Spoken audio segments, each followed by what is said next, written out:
ঘটনাটা গাইবান্ধা জেলার কোনো এক শ্মশানের। ঘটনাটা যখন ঘটে তখন তিনি ২০ বছরের যুবক।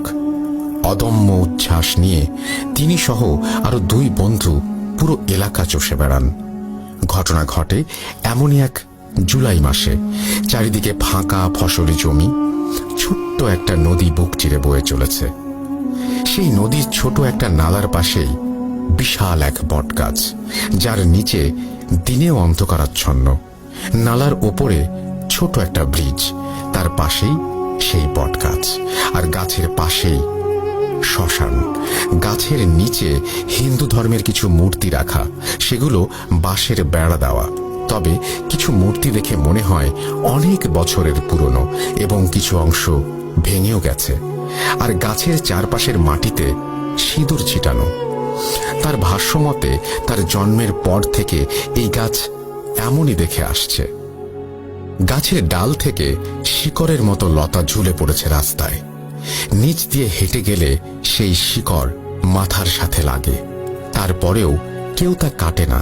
কথিত আছে কোনো এক লোক এই গাছের একটা ডাল কাটে, তখন সেই কাটা অংশ দিয়ে কয়েক ফোঁটা তাজা রক্ত বের হয়।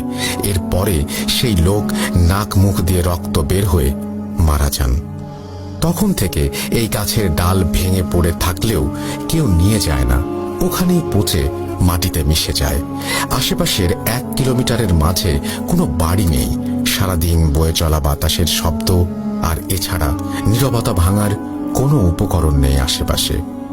এক বিকেলে তিনি হাঁটতে হাঁটতে সেই ব্রিজের উপরে এসে দাঁড়ান। নদীতে তখনও বন্যার পানি আসেনি, কিন্তু টানা কদিনের বৃষ্টির পানিতে নদীর অর্ধেক ভরে গেছে, আর নালায় তখন কোমর সমান পানি। তিনি ব্রিজের উপরে দাঁড়িয়ে এক দৃষ্টিতে তাকিয়ে আছেন জ্বলতে থাকা একটা চিতার দিকে। একটু দূরেই একটা লাশ পোড়ানো হচ্ছে। একজন একটা বাঁশ দিয়ে চিতাটা খুঁচিয়ে খুঁচিয়ে ঠিক করে দিচ্ছে, যেন ভালো করে পুড়ে যায় সব। আর একদল লোক পাশে ঢোল নিয়ে কি যেন একটা বলে চলেছে। সূর্য তখন হেলে পড়েছে পশ্চিম আকাশে। সন্ধ্যার লাল আভা ছড়িয়ে পড়েছে। হালকা বাতাস, চিতার কাঠ পোড়ার শব্দ, আর সাথে ঢোলের বাদ্য এক মোহনীয় পরিবেশ তৈরি করেছে। হঠাৎ একটা দমকা গরম বাতাস এসে লাগলো তার গায়ে। এতক্ষণে তিনি খেয়াল করলেন প্রায় সন্ধ্যা নেমেছে, এখন বাড়ি ফিরতে হবে। গ্রামে তখন কদিন টানা বৃষ্টিতে ফসলের মাঠেও হাঁটু পানি জমে গেছে। চারিদিকে মাছ ধরার হই পড়েছে। গ্রামের মানুষ রাতে কেরোসিন তেলের মশাল আর ব্যাটারির লাইট হাতে মাছ ধরতে যায়। মাছ ধরার নেশা তার সহ বাকি বন্ধুর একেবারেই কম না। 3 জন প্রায় প্রতিদিন মাছ ধরতে যায় রাতে। বাড়ির পাশে রাতে বের হলেই দেখা যায় মাঠের হাঁটু পানিতে অনেক মানুষ মাছ ধরছে। কেউ গুনগুন করে গান করছে তার সাথে। চারিদিকে একটু পর পর শুধু আলো। ক্যাটা দিয়ে তারা 3 বন্ধু মিলে কই, টাকি সহ অনেক মাছ ধরে প্রতি রাতে। কদিন পরে এক গ্রাম্য আড্ডায় তারা জানতে পারল নালার ওদিকে জমির অনেক মাছ নেমে গেছে। নালায় তাই প্রচুর মাছ পাওয়া যাচ্ছে। মাছ বেশি পাওয়ার আরো বড় কারণ হলো ওদিকে সেই গাছ আর শ্মশানের কারণে কেউ মাছ ধরতে চায় না। তারা 3 বন্ধু মিলে সিদ্ধান্ত নিল আজ রাতে তারা ওখানে যাবে মুঠো জাল নিয়ে মাছ ধরতে। রাতে খাওয়া শেষ করে কথা মতো 3 জন বাড়ি থেকে রওনা হয় এবং সেই বটগাছের নালার দিকে যায়। তারা 2 জন মুঠো জাল আর একজন ক্যাটা নিয়েছিল।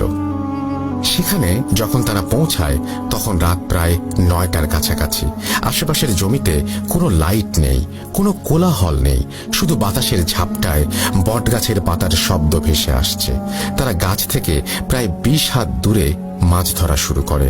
3 জন মিলে 2-3টা ব্যাটারি লাইট তাদের কাছে। কথা মতো মাছ পাচ্ছেও তারা অনেক। 3 জনেই খুব খুশি। মানুষ ভয়ে এদিকে আসে না, তাই সব মাছ এদিকে জমে আছে। প্রতিবার জালে প্রায় অনেক পরিমাণ মাছ ধরা পড়ছে। তারা নিজেদের মাঝে বলাবলি করছে এখন থেকে প্রতিদিন এখানে আসতে হবে মাছ ধরতে। তারা মাছ ধরছে আর বটগাছের দিকে এগিয়ে আসছে। মনে হচ্ছে ওদিকে আরো বেশি মাছ উঠছে জালে। তারা ব্রিজটা তখন পার করেছে। সামনে লাইট ধরতেই দেখলো একটা বাঁশ পুঁতে রাখা হাঁটু পানিতে তার মাথায় ছোট একটা লাল কাপড় টুকরো করে বাঁধা, সেটা বাতাসে উড়ছে। তার পাশে নালার মাটিতে অনেকগুলো পোড়া কয়লা পড়ে আছে। মমিন চাচার মনে পড়ল কদিন আগে ঠিক এখানেই সন্ধ্যায় একটা লাশ পোড়াতে দেখেছেন তিনি।